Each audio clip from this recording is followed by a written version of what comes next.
ناظرین، عمران خان صاحب کے بیٹے پاکستان آ رہے ہیں. ایک بہت بڑی ڈیولپمنٹ ہوئی ہے، اس کی تفصیل آپ کو بتائیں گے. جنرل فیض حمید بری ہوئے ہیں، یہ ایک بہت بڑی خبر ہے، یہ بھی آپ کو بتائیں گے. لیکن اسحاق ڈار کے ساتھ آج بہت بےعزتی ہوئی ہے، اس کے ساتھ آج کتے والی ہو گئی ہے امریکہ کے اندر، جب اس نے عمران خان صاحب کی جیل کو جسٹیفائی کرنے کے لیے ڈاکٹر عافیہ صدیقی کی قید کو ٹھیک کہا. اس کو کہا کہ یہ بالکل قانون کے مطابق ہے. تو اس کے بعد اس کی درگت بنائی گئی. ایئرپورٹ کے اوپر کیا ہوا ہے ایگزیکٹلی وہ بھی آپ کو بتاتے ہیں، لیکن پہلے ایک بہت بڑی خبر کا ڈراپ سین یہ ہے جی کہ کہا گیا کہ حماد اظہر مسلم لیگ نون جوائن کرنے جا رہے ہیں. یہ کہا گیا جی کہ حماد اظہر کے گھر عظما بخاری صاحبہ 4 چکر لگا چکی ہیں. حماد اظہر بہت جلد یہ اعلان کرنے جا رہے ہیں، حماد اظہر پاکستان تحریک انصاف کو چھوڑنے جا رہے ہیں. پتہ نہیں کیا کیا ہوا، لیکن اس کے بعد اب سے تھوڑی دیر پہلے اس خبر کی تصدیق ہوئی ہے. تصدیق اس کی جی ابو ذر سلمان نیازی صاحب نے کی ہے. انہوں نے کہا کہ نیوز ریگارڈنگ حماد اظہر کہ وہ نون لیگ کو جوائن کرنے جا رہے ہیں یا کسی بھی دوسری سیاسی جماعت کو جوائن کرنے جا رہے ہیں، یہ بالکل قطعی طور پر غلط اور بے بنیاد پروپیگنڈا ہے. میں حماد اظہر کے ساتھ ہوں. حماد اظہر نے یہ اعلان کیا ہے کہ میں اپنی آخری سانس تک عمران خان کے ساتھ رہوں گا. یہ تو ایک بہت حوصلہ افزا خبر ہے پاکستان تحریک انصاف کے لیے. حماد اظہر صاحب کو بالکل نون لیگ میں نہیں جانا چاہیے. جب ان کے والد نے ان سے رائے اپنی جدا کی تھی نواز شریف سے، وہ اپنی ایک ہسٹری ہے، اور اب حماد اظہر کبھی بھی یہ حماقت نہیں کر سکتے. بہرحال آگے بڑھتے ہیں جی.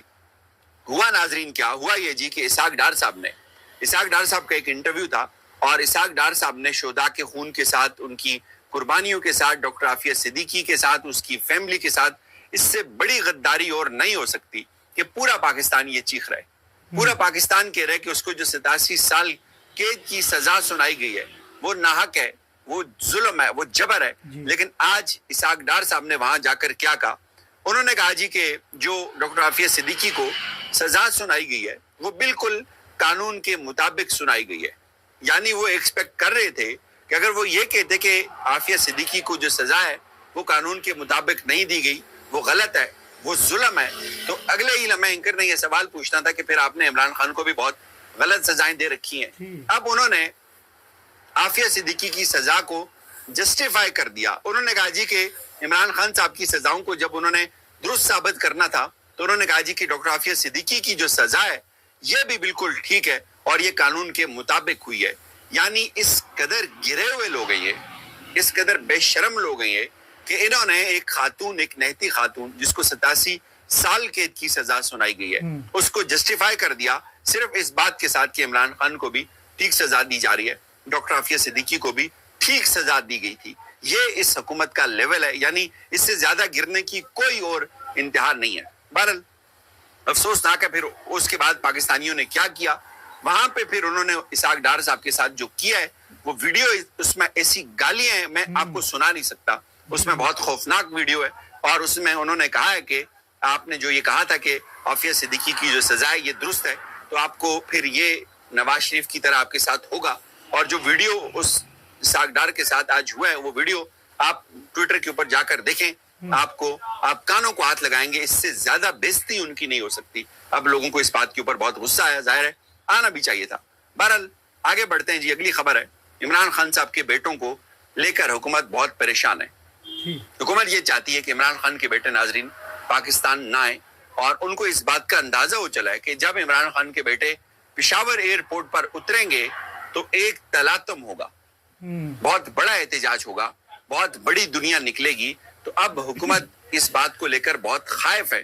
اب یہ تصدیق ہو رہی ہے جی کہ عمران خان صاحب کے بیٹے ہر صورت آج یہ جو احتجاج ہے اس میں وہ شامل ہوں گے. حکومت بہت روکنے کی کوشش کر رہی ہے. دوسری طرف جو ان کا امریکہ کا دورہ تھا اس کو بھی نیوٹرلائز کرنے کے لیے فوری طور پہ اسحاق ڈار کو وہاں پہ بھیجا. اس نے پتہ نہیں اور کیا کیا آفر کر دیا ہوگا. عافیہ صدیقی والا تو آپ کے سامنے بہرحال آ گیا. دوسری طرف آج علیمہ خان صاحبہ نے بڑی اہم باتیں کی ہیں. انہوں نے کہا کہ جو جج صاحب ہیں وہ بنیادی طور پہ کین ہیں.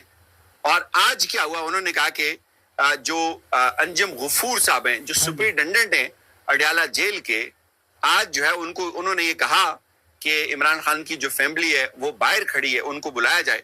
لیکن سپرنٹینڈنٹ اڈیالہ جیل نے انکار کر دیا اور وہاں پہ جو بیٹھے ہوئے کرنل صاحب ہیں انہوں نے بھی انکار کر دیا. انہوں نے کہا کہ جو انجم غفور صاحب ہیں وہ پنجاب حکومت کے لگائے ہوئے 26ویں آئینی ترمیم کے نتائج کو آپ لائیو دیکھ سکتے ہیں کہ جج یہ بات کہہ رہا ہے کہ وکلا اور اس کی فیملی کو آنے دو, لیکن جیل انتظامیہ اسے بالکل نظر انداز کر لیتی ہے.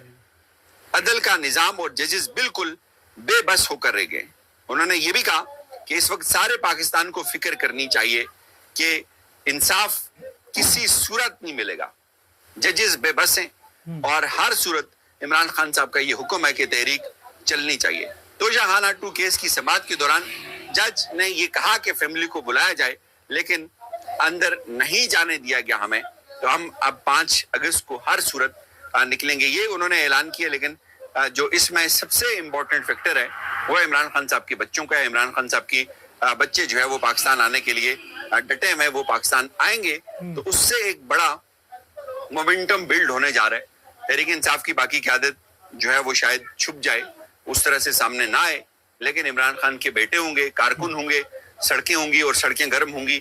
یہ تحریک انصاف کی آج اب کچھ بڑی امپورٹنٹ میٹنگز ہو رہی ہیں جس میں انہوں نے لائے عمل دینا ہے, اور میرے خیال میں وہ اسلام آباد نہیں جائیں گے بلکہ تمام بڑے شہر پورے پاکستان کے اندر تمام بڑے شہروں کو, تمام انٹری پوائنٹس کو بند کیا جائے گا اور لمبا دھرنا وہاں پہ چلے گا اور اسٹریٹ ایجیٹیشن کی طرف تحریک انصاف جائے گی. اب کیونکہ ان کو اندازہ ہو چکا ہے کہ اسلام آباد کے اندر آنے سے ان کو کچھ حاصل نہیں ہوتا. کارکن آتے ہیں, مار کھاتے ہیں, واپس چلے جاتے ہیں, اور علی امین گنڈا پور صاحب جو ہیں وہ وہاں سے فرار ہو جاتے ہیں بھاگ کے, چھپ کے.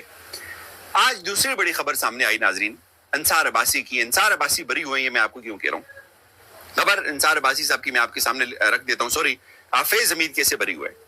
انہوں نے کہا جی کہ فوج کی جانب سے 9 مئی کے فسادات میں جنرل فیض حمید کے مبینہ کردار کی تحقیقات کے اعلان کے کئی ماہ بعد بھی ان کے خلاف اس واقعے کے حوالے سے اب تک کوئی باضابطہ الزام عائد نہیں کیا گیا. نام ظاہر نہ کرنے کی شرط پر ایک سیکیورٹی عہدیدار نے بتایا کہ جنرل فیض کے کیس میں کچھ نیا نہیں ہے, تاہم جیسے ہی کچھ ملا تو ہم آپ سے ضرور شیئر کریں گے. گزشتہ سال پاک فوج کے شعبہ تعلقات عامہ ISPR نے بتایا تھا کہ جنرل فیض پر سیاسی سرگرمیوں میں ملوث ہونے, آفیشیل سیکرٹس ایکٹ کی خلاف ورزی, اختیارات کے ناجائز استعمال اور ریاست کو نقصان پہنچانے کے الزامات کے تحت کارروائی کی گئی.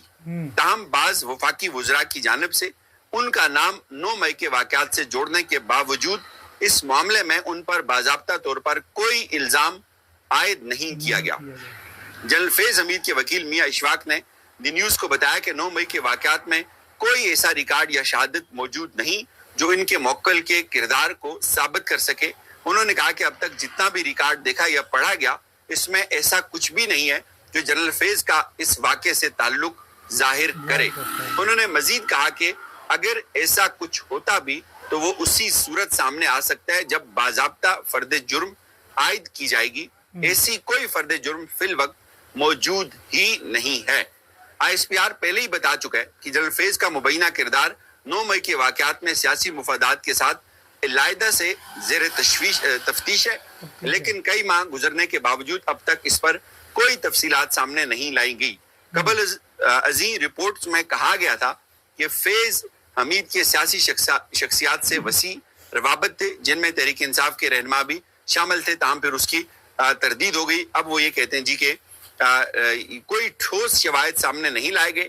جہاں ایک جانب عدالتوں میں PTI رہنماؤں اور کارکنوں کے خلاف کیسز کی سماعت جاری ہے اور متعدد کو سزائیں بھی سنائی جا چکی ہیں, وہیں دوسری طرف سابق DG ISI جنرل فیض حمید کے خلاف 9 مئی سے متعلق کسی فرد جرم کی غیر موجودگی کی وجہ سے ان میں اس ضمن میں الزامات غیر مصدقہ اور ناپختہ لگتے ہیں. یعنی کہ کہا جاتا تھا کہ جنرل فیض جو ہے وہ سٹار وٹنس ہے, 9 مئی جو ہے وہ فیض کی مدد سے ہوا. اس میں کوئی شک نہیں کہ فیض ایک ایمبیشیس آدمی تھا, بلکہ اوور ایمبیشیس آدمی تھا, اور عمران خان جو آج جو بھگت رہے اس میں جنرل فیض حمید کی لالچ بھی ہے.